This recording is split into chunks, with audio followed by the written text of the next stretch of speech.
Hey everyone, welcome back. I know it's been a minute since I made an Alliance Score video, but with this new tactic, it's something that I really want to at least get a few words upon, as well as make some comparisons to sort of last season, but also sort of track my progress when it concerns figuring out the tactic, as well as the new defenders that are aligned with the tactic, just because this tactic, as well as the offensive side of it, is more defense oriented. And so with this fight here, I'll get more into that later, but I have learned my lesson now. I should not use a power back boost, at least concerning Nimrod versus this node, just because the Indestructible is going to trigger. So duly noted for next time. And so throughout this war, right now we're facing GGIR. They've been doing rather well. They managed to finish and win, as well as win their first war, and so it's all about knowing who our opponent is, as well as doing our best to minimize any mistakes, obviously through the use of boosts, as well as seeing what their defense has to offer. And so luckily with this next fight, even though Kitty is tactic and she can be brutal with that SP1, Nimrod just doesn't care. And so yes, this is path 5 at the intercept, but you'll see here that she gives me that intercept right away, and we're gonna take that as a profit here. It's ironic because this Kitty is also one of my good friend's elites, and so with that, I always wanted to make sure, at least during this fight, whenever I'm facing people that I know, I absolutely brutalize the defender, just because I respect their game. And so with that in mind, this Kitty is down with no problem at all. This Ascended Nimrod is so good. He is so tanky and able to really take on any fight I throw at him. Now with this next fight, it's obviously going to be Path 5 Section 2 again, and taking on this second fight, we have a Morbius, and he is a tactic defender, but Vision is someone that I recently ranked up, mainly for the tactic, i.e. the control over the tactic, with the power drain.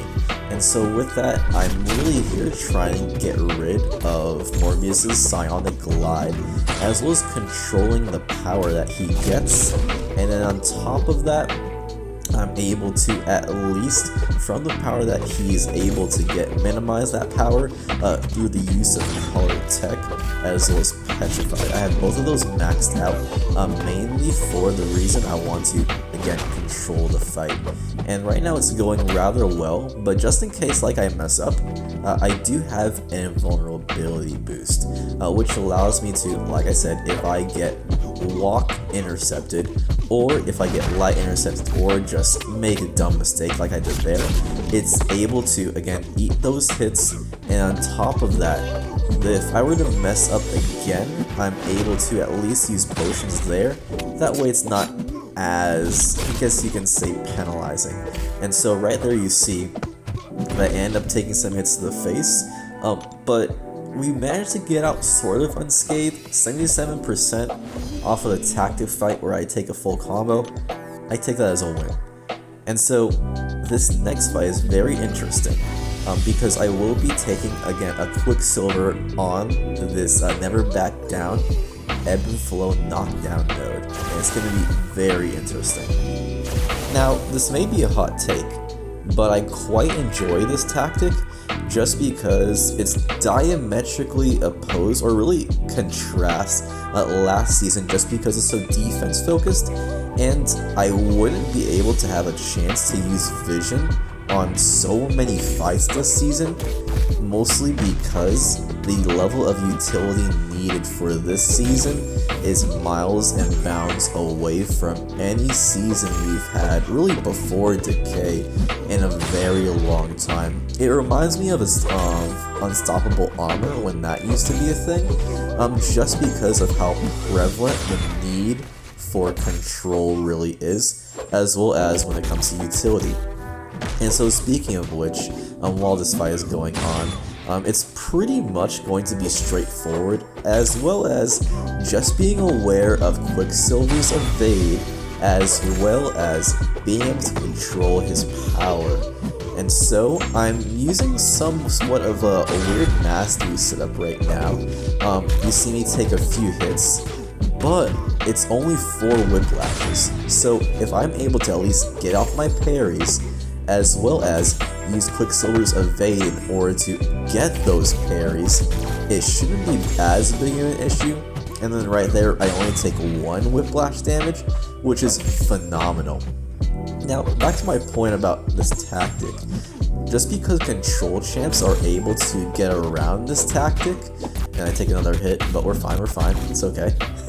Just because control champs are able to get around the tactic, it really requires you to have the most ideal mastery setup, as well as the ideal champion that can counteract at least most of these nodes. Really, the only fight that I find in my experience that Vision really doesn't excel at is Onslaught, mainly for those neuroshocks. But as a BG, that's why we have sort of like a, I guess you could say, a diverse roster between all of us. That way one of us can main, like, you know, a single champ, and that way we're able to, whatever map is ahead of us, able to conquer, as well as divide up at least the responsibility for each specific fight, and lean on the knowledge on our planner as well as other officers in the battle group. Now, this node is Power Axes 2 Scared Stiff. Power Axes is really just meaning Power Focus 2. All it does is it allows Sandman to get up to 2 bars of power, sorry about that, a lot quicker. And so my job as Vision is to be able to at least maximize the power stolen. That way I can actually steal his power and repeat that cycle over and over. Still getting used to the node, but we'll be okay. And now, last fight of the war on Boss Island. It was very interesting. I'm like, okay, have my invulnerability boost. I'm taking on a rank 3 Domino, but I'm not using Vision because I want to actually solo this fight and not time out. I'm actually going to be using Nimrod. Nimrod is so tanky and such a beast. All I need is that invulnerability boost, and after that, make proper use of my parries, because the mastery setup that I'm running is Petrify. So on parries, I have 30% reduced power rate gain for Domino. And so I'm going to end up eating this SP1 just because I have the invulnerability boost. But watch the power drain. Like, she does not gain over a bar of power. It's phenomenal. And I just literally let the shocks do the work. And then from this point, here's where she'll get another bar of power. I accidentally let go of my block, that's on me. And it's just crazy how much damage as well as control Nimrod has with color tech. And I end it off with abusing the Falter node and then closing it out with 97% health. And the best part is, we won this war. Now, the deaths will be a little inflated this season, but altogether, that war was so much fun, mainly because in this meta, control is king. And even though we gave it more deaths than we wanted to, we're looking to bounce back, get better and more use in the meta. That way, top 3 masters is within our reach.